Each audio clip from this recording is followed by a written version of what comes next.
Buenos días, familia Fuente Viva. Un saludo especial para aquellas personas también que ven este mensaje por primera vez. Quizás es la primera vez que escuchas hablar del Señor Jesucristo. Bienvenido a esta iglesia que honra el poder y el nombre de nuestro Señor Jesucristo. Una fuente viva de su amor, una fuente viva de su poder y de su bondad. El día de hoy para mí es nuevamente un privilegio y un gran honor compartir la palabra del Señor en los tiempos que estamos viviendo, en estos últimos tiempos y en esta situación actual de la pandemia por COVID-19.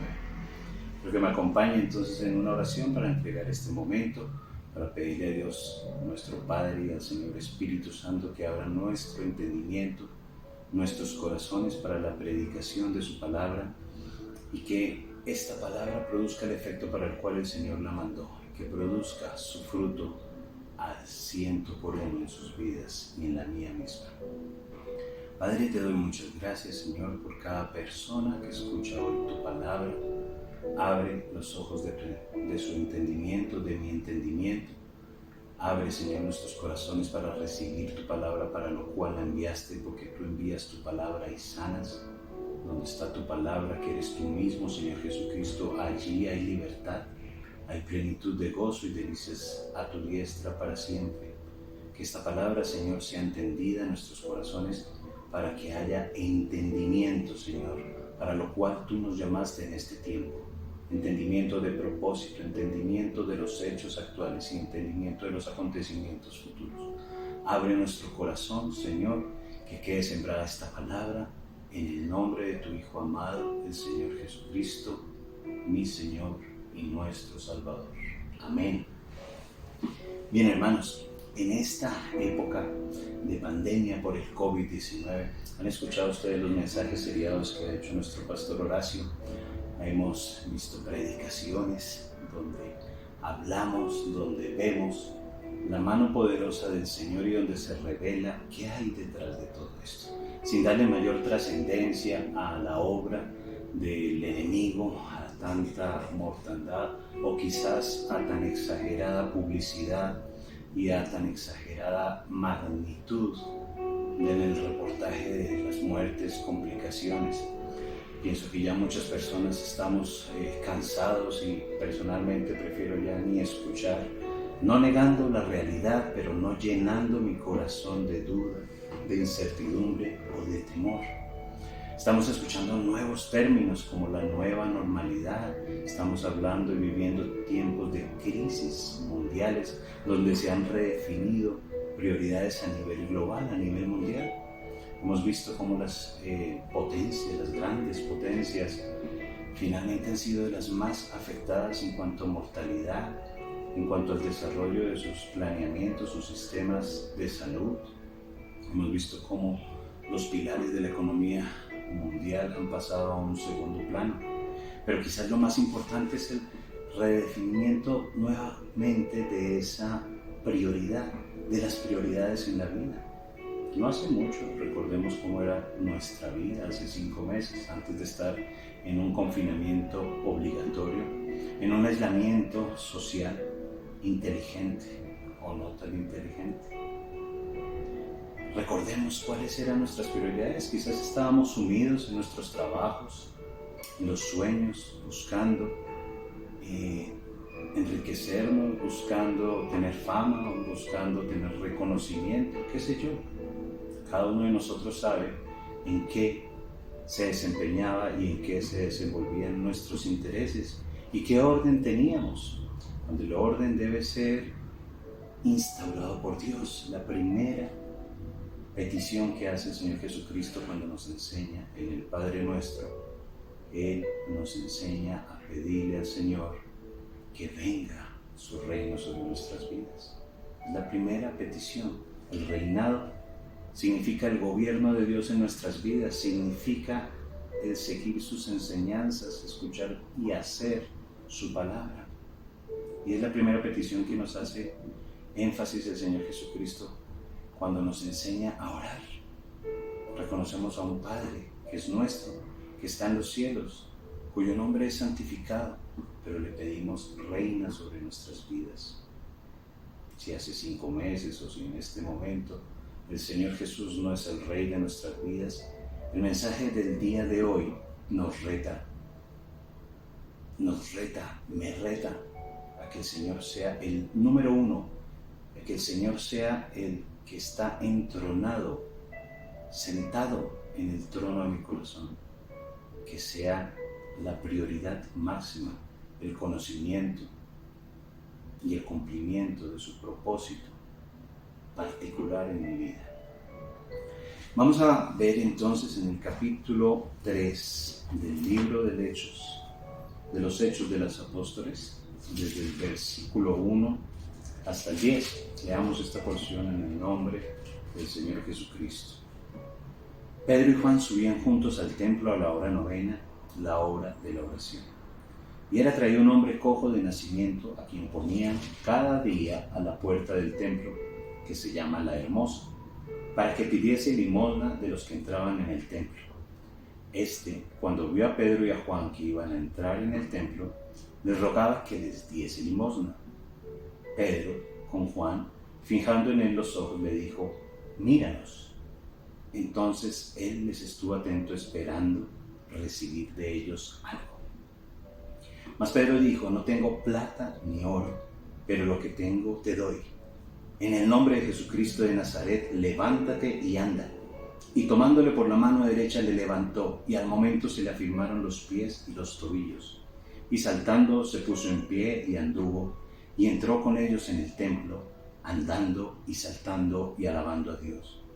Y todo el pueblo le vio andar y alabar a Dios, y le reconocían que era el que se sentaba a pedir limosna a la puerta del templo, La Hermosa, y se llenaron de asombro y espanto por lo que había sucedido. Amén.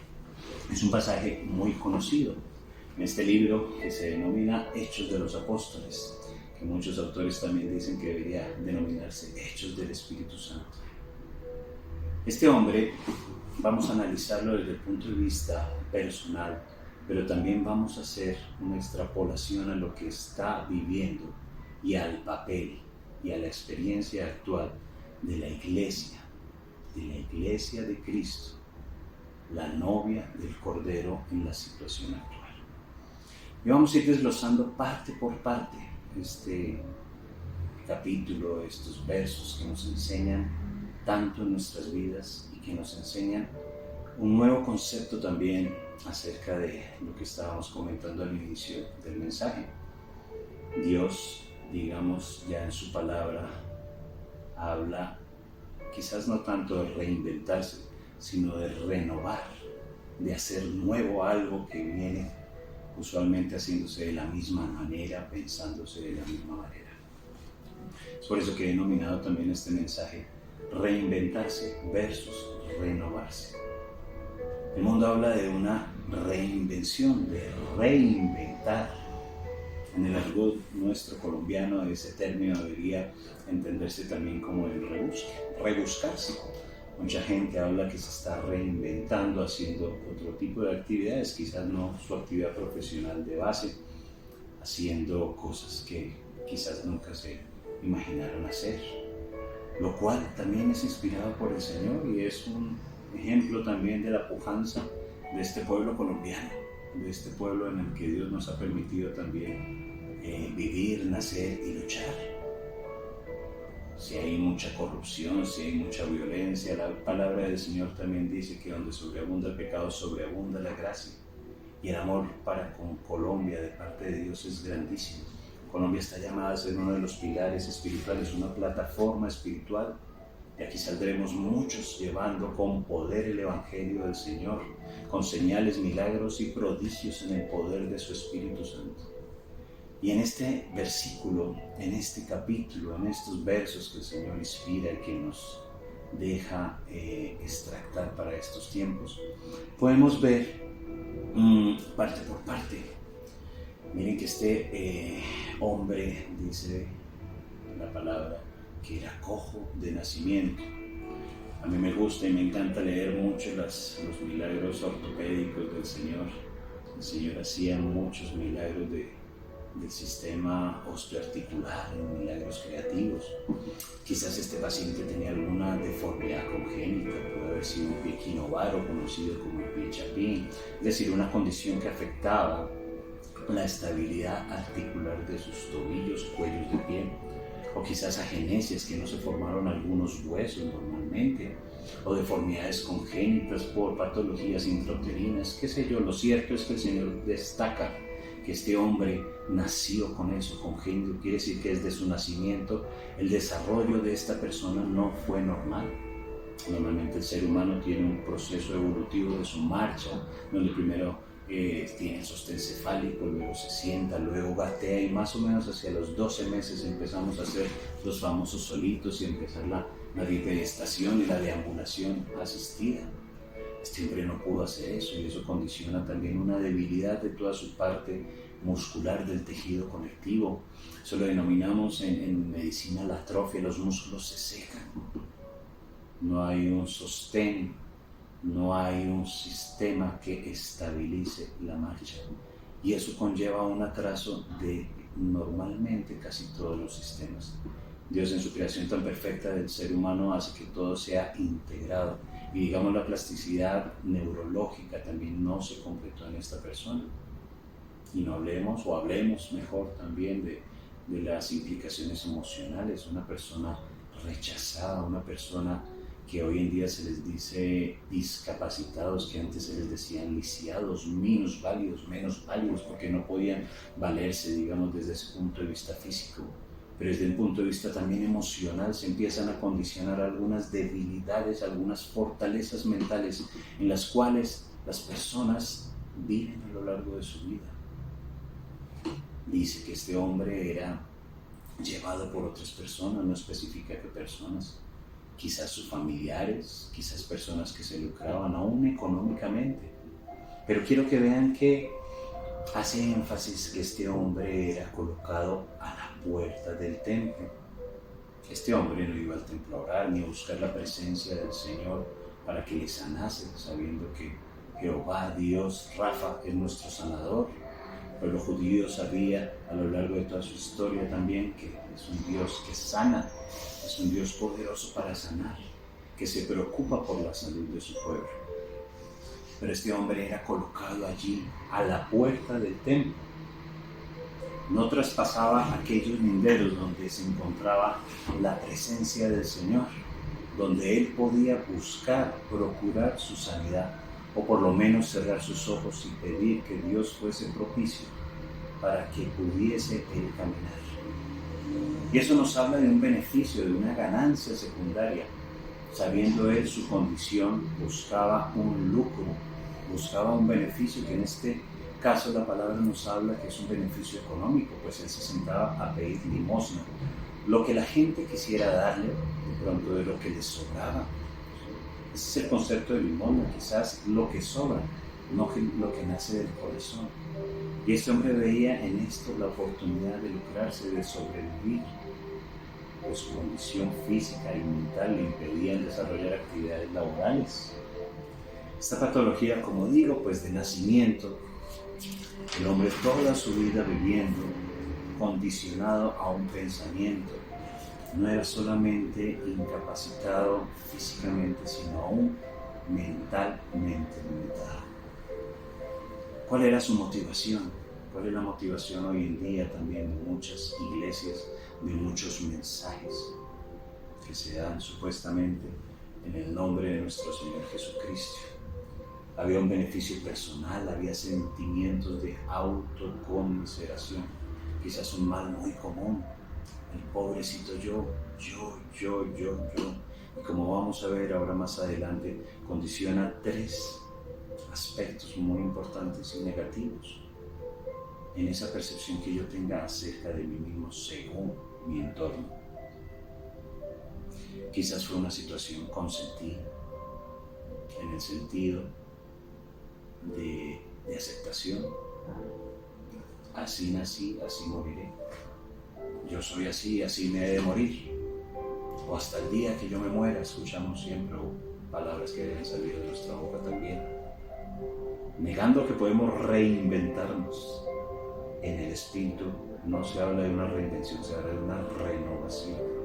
En el argot cristiano, en el léxico cristiano, nosotros no nos reinventamos, renovamos nuestro entendimiento, renovamos nuestra forma de pensar, renovamos nuestra forma de hablar.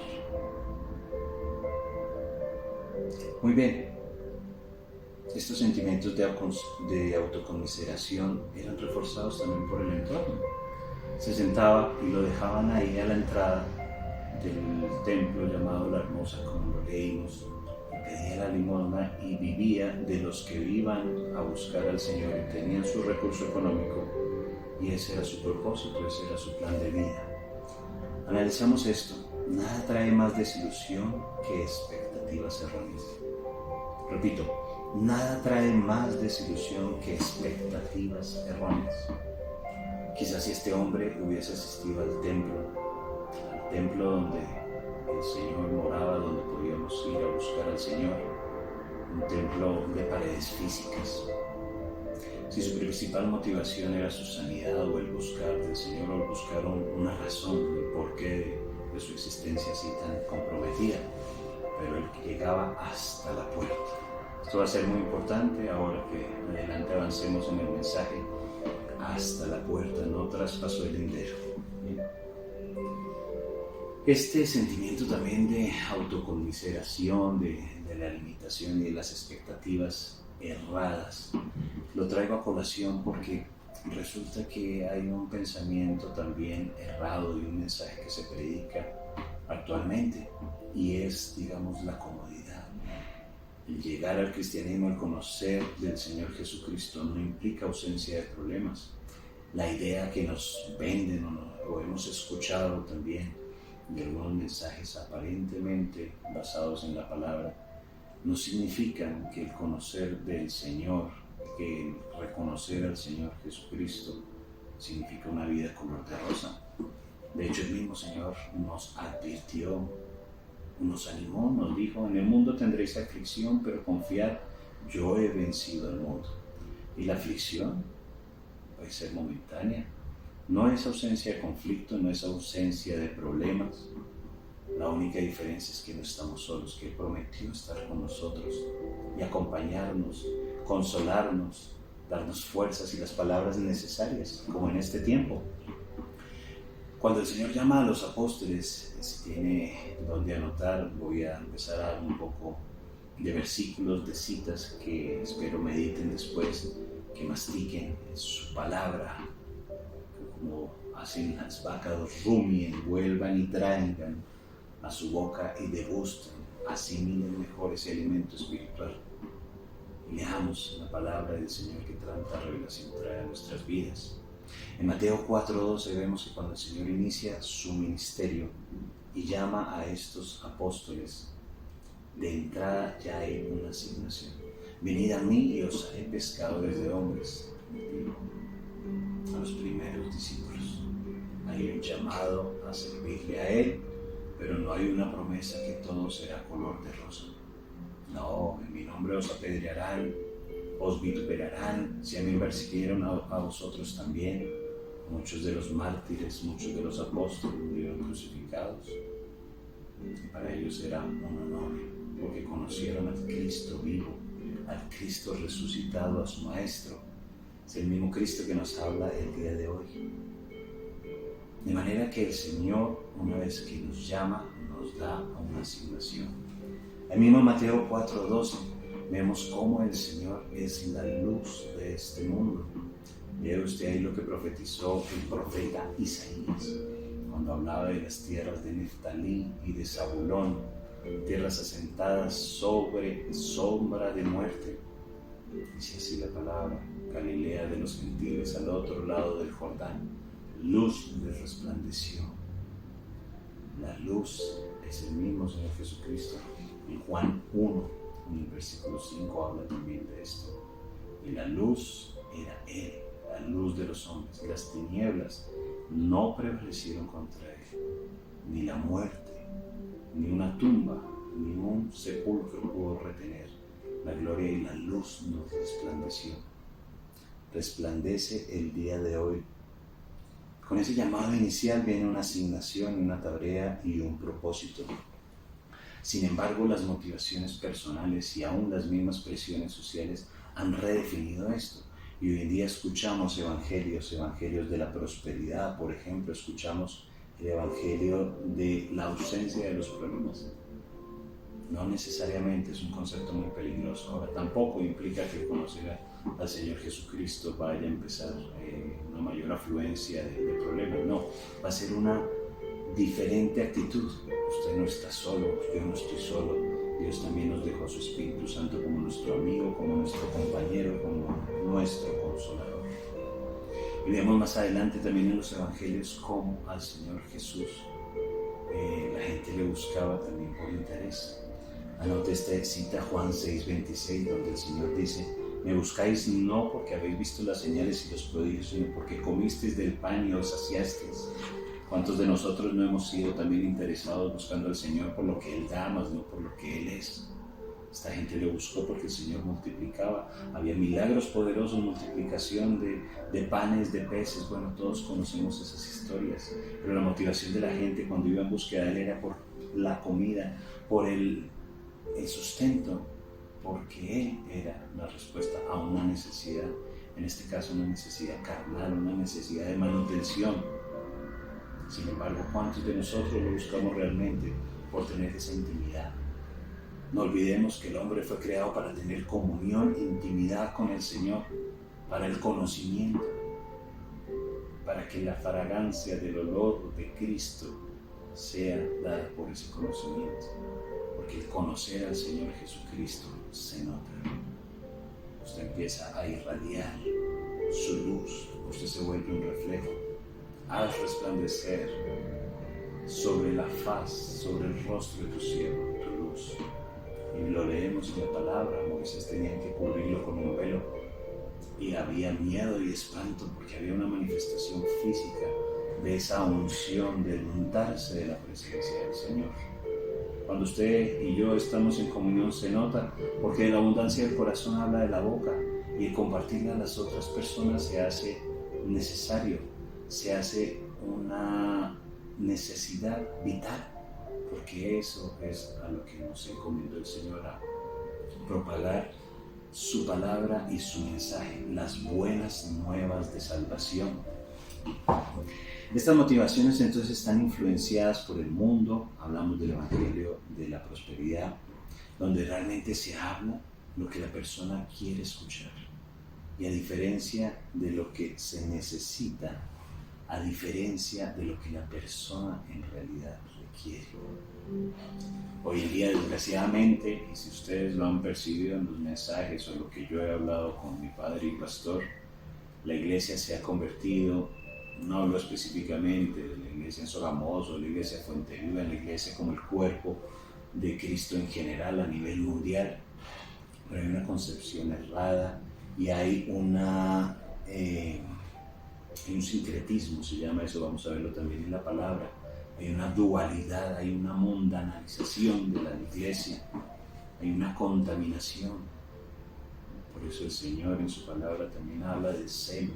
El celo de tu casa me consume. Y recuerdan ustedes pasajes como las que el Señor Jesucristo elaboró, una especie de látigo, y volteó la mesa de los cambistas y echó del templo a aquellos que habían convertido la casa de Dios en casa de ladrones. Y los versículos que hablan, que los apóstoles al ver esto recordaban versículos profetizados acerca del celo. El celo de tu casa me consume. Es ese mismo celo de la purificación ahorita de esta iglesia.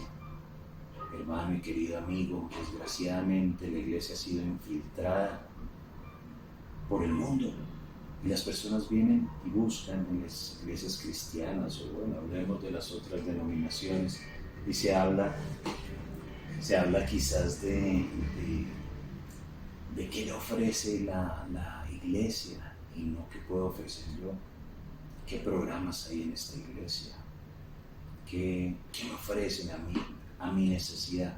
Una necesidad realmente egoísta, una necesidad egocéntrica, una necesidad completamente infundada. porque el Hijo del Hombre no vino a ser servido, sino a servir, y ese es el ejemplo de nuestro Maestro. Y vemos muchas personas que van de iglesia en iglesia, quizás a veces porque no les gustó lo que predicó el pastor, pero eso mismo le pasaba al Señor Jesucristo cuando Él hablaba las cosas directamente. Un día lo dejaron como 5,000 personas, y muchas personas dudaban, estaban en contra, digamos, de los mensajes. Dura palabra es y lo dejaban 5,000 personas. Si usted lee hasta el mismo Señor Jesucristo les pregunta a los apóstoles y les dice: ¿y ustedes qué opinan? Dice: ¿y ustedes también? Me gusta Pedro también cómo le responde: no, Señor, ¿y a dónde iremos? Si solamente tú tienes palabras de vida eterna. Eso es lo que debemos decir: Señor, vamos a ir de aquí a allá buscando llenar vacíos que solamente tú puedes llenar. Preguntes, hermano, yo me pregunto también: ¿a dónde más podremos huir? ¿Qué más podemos hacer en estos tiempos si no es buscar la voluntad de Dios? Si no es buscarlo a Él y de corazón buscarle para encontrarle.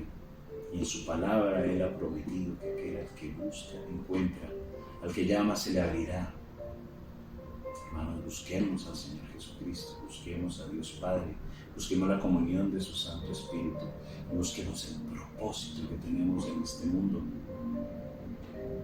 Dios busca esos corazones entendidos en la búsqueda del cumplimiento de la voluntad de Dios Padre.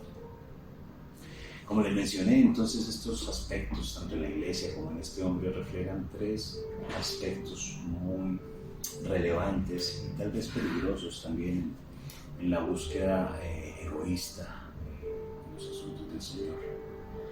Al estarme a la puerta, sentado, postrado en mi condición, inválido espiritual, parético, parapléjico, sin poderme parar a anunciar las buenas nuevas del Evangelio, hago el paralelo entre este hombre cojo, entre mi persona y la misma iglesia.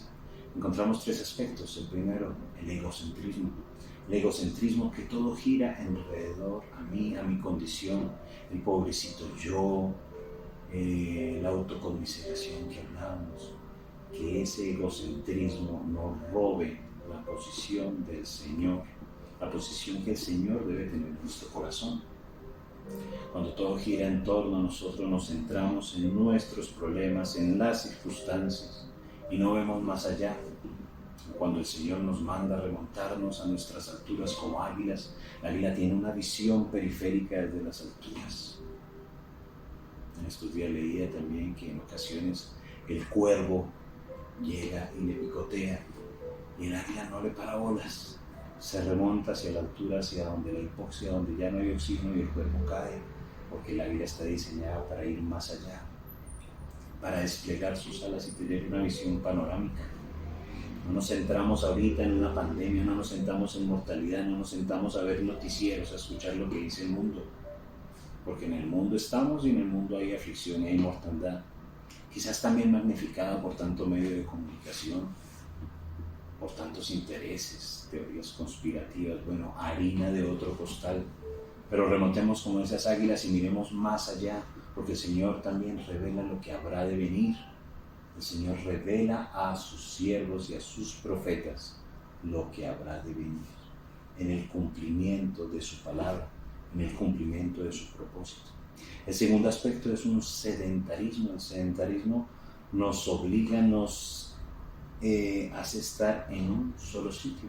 Todos los días, quién sabe desde qué edad, desde el nacimiento, dice que era cojo, pero pues un niño cojo también puede empezar a pedir limosna desde los 4 o 5 años.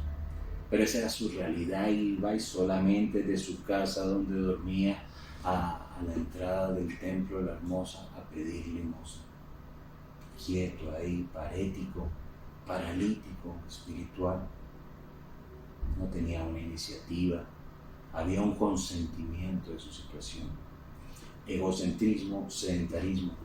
Y por último, nos volvemos, o podemos ver a través de este ejemplo, cómo también el materialismo se hace evidente.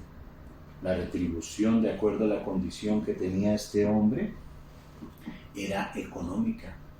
Pero habla de limosnas. quizás si hacemos, digamos, un recuento, podría tener lo suficiente para su manutención, ¿sí? Pero el beneficio de él era la plata, y en eso se había centrado su vida, basado en su condición. Lo mismo en el Evangelio de la Prosperidad hablan también que el Señor Jesucristo se hizo pobre para que tú y yo fuésemos ricos. Sí, eso está implícito, pero no se está contemplando lo que está antes de eso. Mateo 6:33 dice eso: mas buscad primeramente el reino de Dios y su justicia, y el resto de cosas serán añadidas. Recuerdo, por ejemplo, a Salomón pidiendo sabiduría y le fue añadido riqueza, conocimiento, inteligencia, posesiones. Porque hay un precio que pagar, pero hay una búsqueda del reinado, de la voluntad, de la palabra del Señor, que es la que más debemos seguir. Muy bien. ¿Qué hacen? Veamos nuevamente, retomemos. Esta es la condición de la persona, pero viene la condición de los siervos, viene la condición de la persona, lo que usted y yo estamos llamados como verdaderos cristianos, como aquellos cristianos llenos realmente del Espíritu Santo, llenura de dones, llenura de poder también. Fíjense, y hay que analizar muy bien la actitud y la respuesta de Pedro. Pedro, que días antes había negado al Señor 3 veces y que lloró amargamente, en esta oportunidad lleno del Espíritu Santo, pues esperó la promesa de la venida de la persona del Espíritu Santo, tal y como lo dijo el Señor Jesucristo allí en el aposento alto, como un viento recio y con magnificación, lenguas de fuego y de nuevo. Desconocían que había estado con Jesucristo por la forma en la que hablaba y también por lo que hablaban también. Y este hombre, Pedro, lo primero que hace es fija en él los ojos. El siervo fija los ojos, no se distrae, centra su mirada en la necesidad real de la persona, no en la condición. En sus ojos físicos veía una persona postrada, quizás sus huesos completamente secos, quizás con úlceras por presión, quizás este hombre tenía fetidez también por aquellas úlceras. No lo sé. Pero él le dice: míranos. Y el hombre les estuvo atento, pero fíjense también, esperando recibir de ellos algo. Esperando recibir plata, porque a eso estaba acostumbrado, no esperaba más. Y Pedro dice: no tengo plata ni oro, pero lo que tengo te doy. En el nombre de Jesucristo de Nazaret, levántate y anda. En esta primera parte, quizás podemos pensar que los apóstoles estaban sin un centavo, sin la moneda que manejasen en ese momento, pero no era tan cierto. Ellos tenían, y si ustedes leen, escudriñamos la escritura, Judas era el tesorero y había tantos fondos que aún sustraía y bastaba. Es decir, esto es una frase en la que se debe entender que él ve la necesidad real de esta persona y ve a dónde afectar, cómo afectar realmente la naturaleza, el entendimiento de esa persona, para hacerle tener un encuentro personal con el Señor Jesucristo, que es lo único que cambia eternidades, que cambia situaciones actuales, que cambia desesperanza, que cambia una condición física, que condición física y sanidad espiritual. Entonces no es que no tuvieran plata. Pedro, lleno del Espíritu Santo, con ese discernimiento que ya tenía, con la voz de su testigo interior, conoce la verdadera necesidad de esta persona. Esta persona necesitaba un cambio, necesitaba saber que Jesús es real, que Jesús sana, que Jesús cambia eternidades, que Jesús con un milagro cambia naciones, situaciones, crisis mundiales. Y le comanda una orden. Básicamente, no tengo lo que tú quieres, pero tengo lo que tú necesitas. Ese siervo lleno del Espíritu Santo activa la palabra. Fíjese cómo hay una orden, un comando que emite, pero también hay una acción que la persona debe realizar, ¿sí? Le ordena, le dice: levántate y anda, y el vocablo que utilizan acá tienen un significado como un levantamiento dinámico, brusco, provocado, un sacudón, un remesón espiritual. Qué mejor analogía que esa para esto, porque esto ha sido un remesón, esta situación. Quizás sí he escuchado algunas profecías que esto había sido anunciado por el Señor, pero realmente de pronto había pasado, no se había dado trascendencia. Pero nadie se esperaba una pandemia pues, actual. Nadie esperaba que fuésemos confinados por un virus microscópico, que perdiéramos la posibilidad de estrecharnos, de darnos un abrazo, de congregarnos, de usar un tapabocas permanente. Porque eso es lo que ha querido Satanás, taparle la boca para que no se predique la palabra. Pero la palabra del Señor dice que su palabra no está encerrada. Su palabra se sigue predicando, su palabra se sigue extendiendo. Y a eso es que estamos llamados usted y yo en este día. La palabra del Señor no está encerrada. Y esto seguramente también pasará. Pero esta es la diferencia que tenemos que tener en cuenta en estos momentos. ¿Para qué estamos aprovechando este tiempo? Porque hay más tiempo también, ¿no? Tenemos más disponibilidad de la búsqueda. En el redefinimiento de esas prioridades hemos podido compartir más con nuestras parejas, con nuestros hijos, conocerlos. Ha aumentado también las crisis matrimoniales precisamente porque hay ahora más convivencia. Y en este momento se están conociendo verdaderas intenciones, corazones. Le invito a que si esa es la situación, pida la dirección también de Cristo en su hogar. Venga tu reino, venga tu paz, venga tu misericordia, venga tu perdón. Y uno de los frutos del Espíritu Santo también es la paciencia, la templanza y el dominio propio que tanto se necesita en estos momentos. Pero fíjense, entonces lo que hace una persona llena del Espíritu Santo, discierne lo que la persona realmente necesita. Bien pudieran haber dado, qué sé yo, una moneda, y eso no hubiera cambiado la eternidad de esta persona, hubiera sido una continuidad del círculo vicioso, hubiera sido una limosna más, un motivo para volver al día siguiente por lo mismo. Pero el Señor Jesucristo tenía planeado otra cosa. Y Pedro, fue sensible a esto, fue sensible a lo que él necesitaba.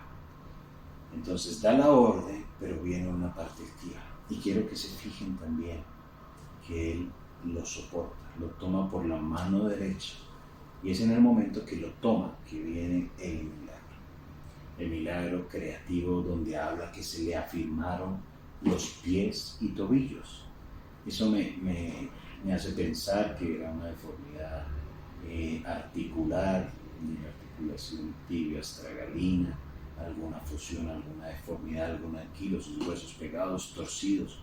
Afirmados quiere decir que estaban desalineados, que estaban inestables, quizás luxados. Bueno, pero es en el momento que el apóstol lo coge que se afirma, en el momento que hay el contacto físico, el poder de Dios actúa a través de Pedro, y este hombre, fíjense lo que hace.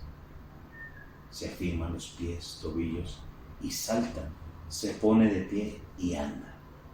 Pero viene quizás una parte muy importante. Después de que pasa esto, él entra con ellos en el templo, andando, saltando y alabando a Dios. Y todo el pueblo le vio andar y alabar a Dios. Quizás toda su vida a la puerta de la entrada, viendo cómo entraban, salían del templo, personas que no cambiaron su eternidad, no cambiaron su condición. Pero llega un ungido, un siervo del Dios Altísimo, consciente de la necesidad nuevamente, quien da la orden,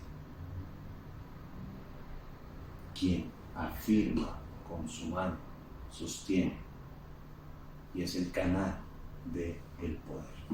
A eso es que estamos llamados, a eso es que estamos llamados, a demostrar con poder el Evangelio, que no sean con palabras de humana ni vana sabiduría, sino con demostración de poder. Eso sí lo decía Pablo: no me avergüenzo del Evangelio, pues es poder de Dios para salvación también. Y mi predicación no fue con palabras de humana ni vana sabiduría, sino con la demostración del poder. Esto fue una demostración que actuó y obró un cambio, porque este hombre ya entró al templo, y no entró al templo buscando limosnas, buscando al que mejor vestido estuviera para tener una mejor limosna. Entró a darle las gracias, entró alabando al Dios, aquel que había firmado sus tobillos, aquel que hizo el milagro creativo en cuestión de segundos. No un milagro progresivo, fue un milagro instantáneo, donde todos sus músculos volvieron y cogieron ese trofismo, el tono, y le dieron la posibilidad de pegar un brinco, de saltar.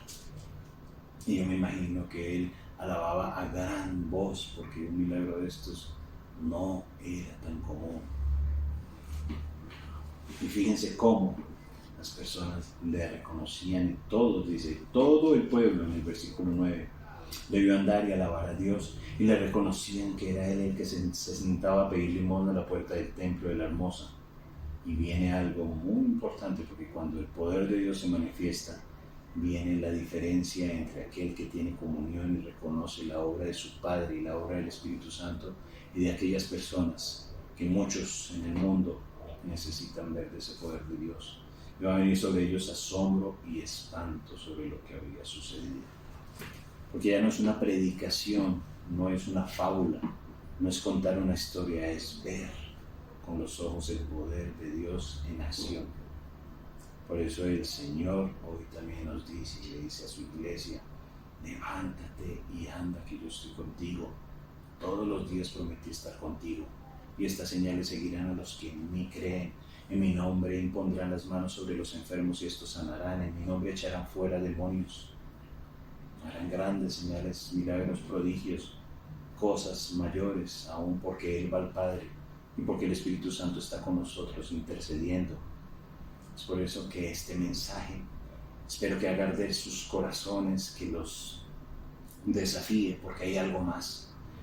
Hay algo más de lo que hemos vivido hasta el momento, pero solamente los corazones entendidos, y es algo que el Señor dice muy constantemente en su palabra, y es una acción, digamos, dinámica, también viene de parte y parte. Yo busco, pero Él me ayuda. El Señor en el Salmo 32:8 nos lo dice así: te haré entender y te enseñaré en el camino por el cual has de andar. No seáis como el caballo o el mulo que necesitan un cabestro para ser guiados, no. Seremos fieles a su palabra, seremos sensibles a su voz. Somos sus ovejas y las ovejas conocemos la voz de nuestro pastor. Nuestro Señor Jesucristo nos dice en esta época, en este día, en esta situación, que nos levantemos, que resplandezcamos. En Isaías 60, levántate y resplandece, porque ha nacido sobre ti la gloria de Dios. Esta gloria será disipada y alumbrada a las naciones. Mi oración es también estar incluido en esto y poder ser partícipe de ver esa gloria de Dios, de ver esos milagros, que hay que creerlo. Ahorita hay hambre y sed de justicia, y bienaventurados los que tienen hambre y sed de justicia, porque ellos serán saciados. Pero ¿qué es la sed que será saciada? La sed de su presencia, la sed de ver su poder. Nos invita en su palabra a buscar continuamente su rostro, buscar a Jehová y su poder. Él está propicio, Él está dispuesto a llenarnos a un corazón entendido, a un corazón que le busca, un corazón que quiere hacer su voluntad. Y a lo largo de la palabra también encontramos que Dios utiliza periodos también como esto que se ha denominado la cuarentena. La cuarentena viene de 40 días, ¿no? En la palabra se habla de muchos episodios en los que el Señor también utiliza tiempos, y son tiempos que han de entenderse como tiempos de depuración, de limpieza, tiempos de preparación. Para darles algunas citas, en Salmo 95:10, 40 años duró el enojo porque le tentaron contra Israel. Génesis 7:4, 40 días y 40 noches duró el diluvio. Josué 5:6, 40 años divagando por el desierto. Amós 2:10, procesados por Dios 40 años. Jonás capítulo 3, de aquí a 40 días Nínive será destruida. Y en este capítulo, si quiero detenerme, o en este versículo, o en esta cita que habla también de esos 40 días. Jonás es conocido también como el profeta llorón, porque muchas veces le costaba hacer lo que el Señor le mandaba, y precisamente porque conocía el corazón de Dios, grande en misericordia y lento para la ira. Señor, ¿por qué me mandas a profetizar que esta ciudad será destruida en 40 días y yo conozco que tú te vas a arrepentir del mal que has hablado que ibas a hacer? Y efectivamente, pero no es condicionado por un patrón normal, sino porque dice la palabra que ellos dispusieron su corazón, y el rey de ese entonces proclamó ayuno, inclusive los animales del campo, vestirse con cilicio y humillarse delante del Señor. Eso es lo que realmente cambia situaciones, cambia juicios de Dios también. Y sí, efectivamente, al término de los 40 días dice en el versículo del capítulo 3 de Jonás que el Señor vio la disposición de este corazón y efectivamente se arrepintió del mal que había hablado que iba a hacer con ellos, porque hubo un corazón humillado, un corazón que le buscó y que se apartó y que transformó su manera de proceder. Con Dios funcionan los borrones y cuenta nueva, porque dice que ya no se acuerda de nuestro pasado, que somos nosotros que a veces nos latigamos y nos torturamos con esos recuerdos, sabiendo que Él ha prometido que si confesamos nuestros pecados, Él es fiel y justo para limpiarnos de toda maldad. Entonces podemos apelar a ese trono de misericordia, a la bondad de Dios, para cambiar juicios sobre nuestras vidas, juicios sobre nuestras familias, sobre nuestras naciones. No más maldiciones generacionales. Que si hay una historia en tu familia de mortandad por X o Y enfermedad, tú no tienes por qué tenerla. Tú tienes que romper un ciclo de maldición. Debemos romper el plan que el enemigo ha diseñado para matarnos. Así de sencillo, porque el enemigo solamente viene para matar, hurtar y destruir. Pero dice mi Señor que Él vino para que tengamos vida y que tengamos vida en abundancia, y Él vino para deshacer las obras también del enemigo.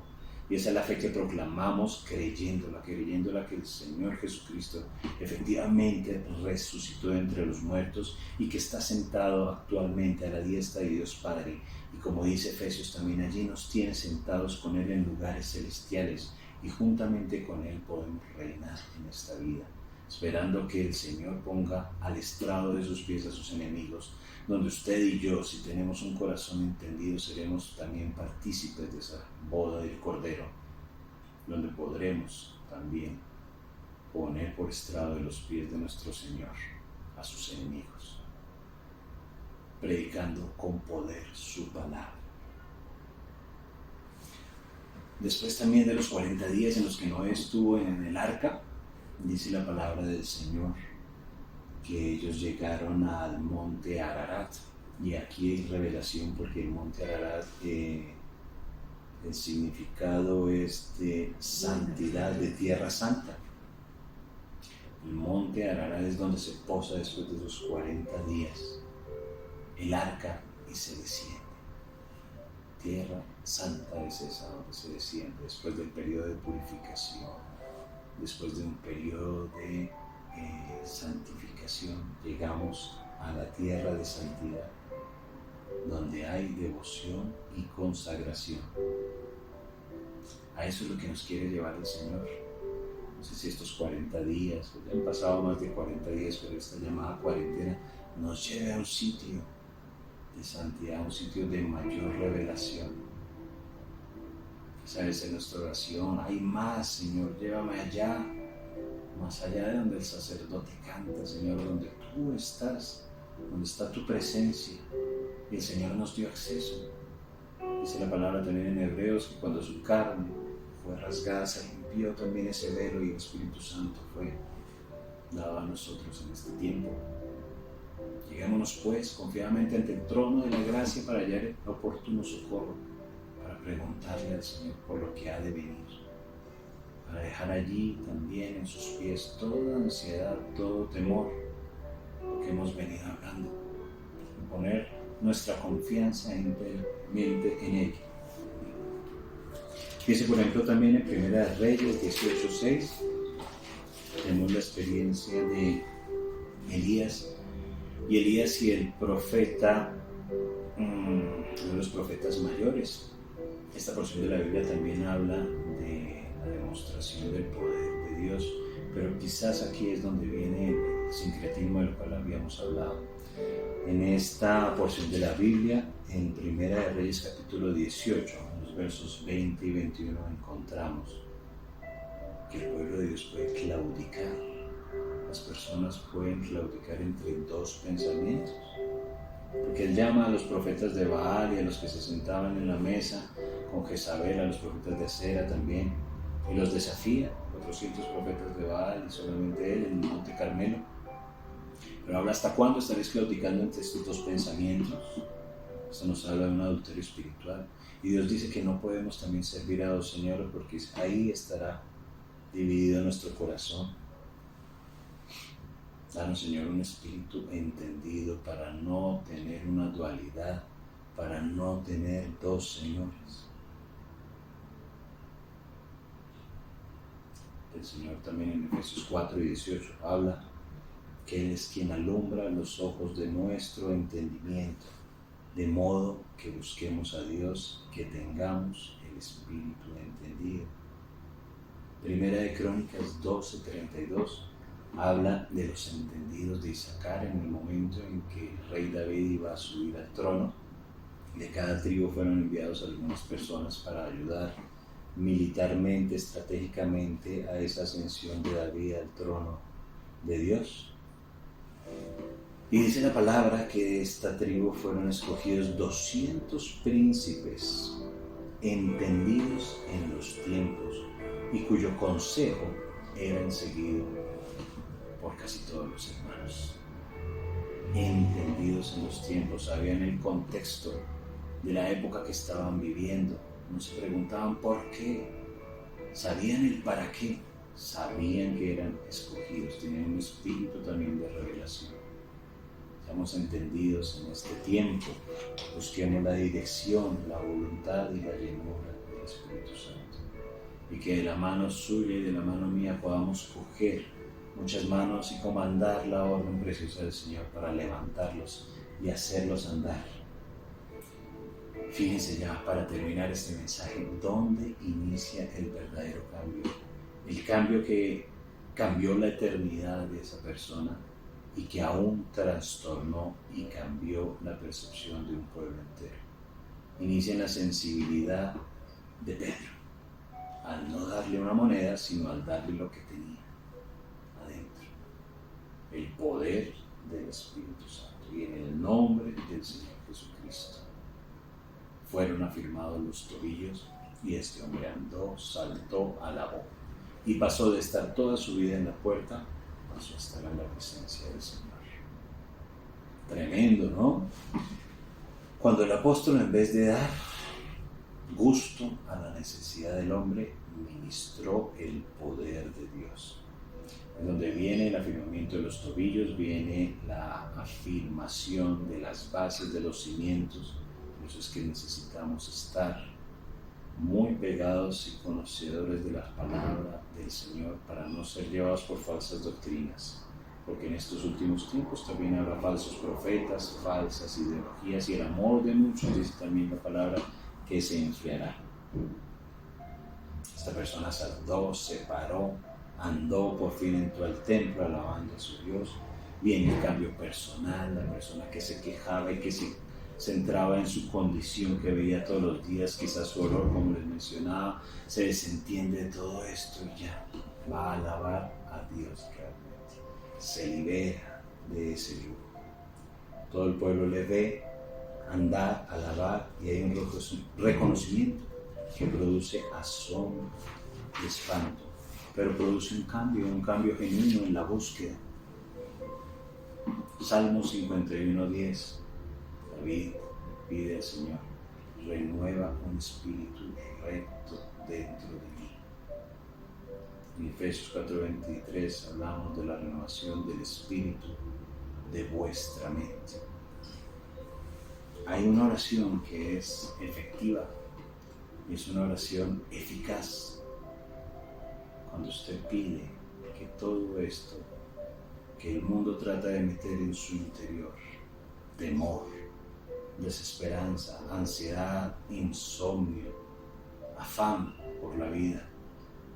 Viene la enfermedad.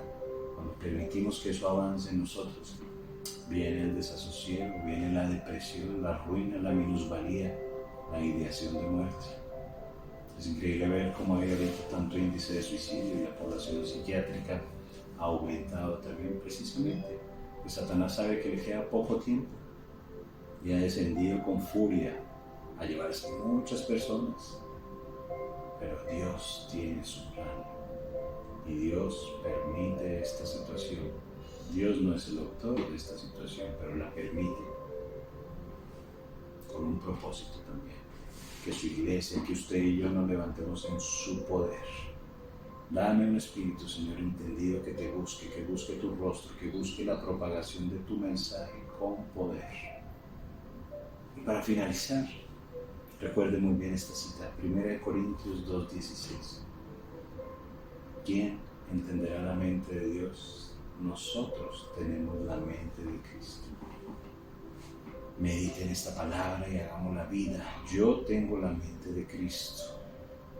Y la palabra dice que yo soy guiado por Dios. En el estudio de los próximos días que viene adelantando nuestro pastor Horacio, veremos Romanos 8, viviendo en el Espíritu. Y los que son hijos de Dios, estos son guiados por el Espíritu de Dios. La creación misma está esperando la manifestación gloriosa de los hijos de Dios.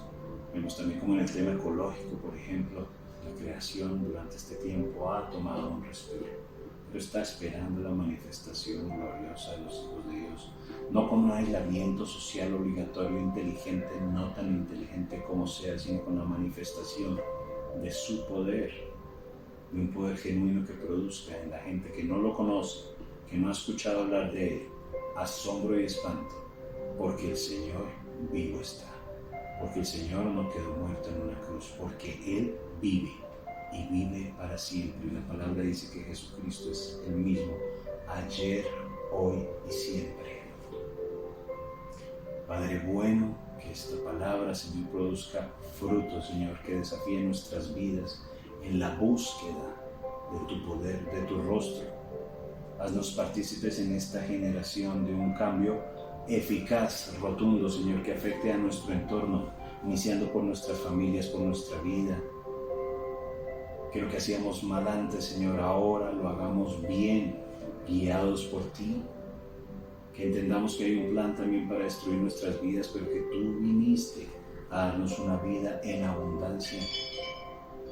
Padre, tú estás con nosotros, Señor, y te pido en el nombre de tu Hijo amado, Señor, que nuestros ojos sean testigos del derramamiento más grande de tu Santo Espíritu en esta generación.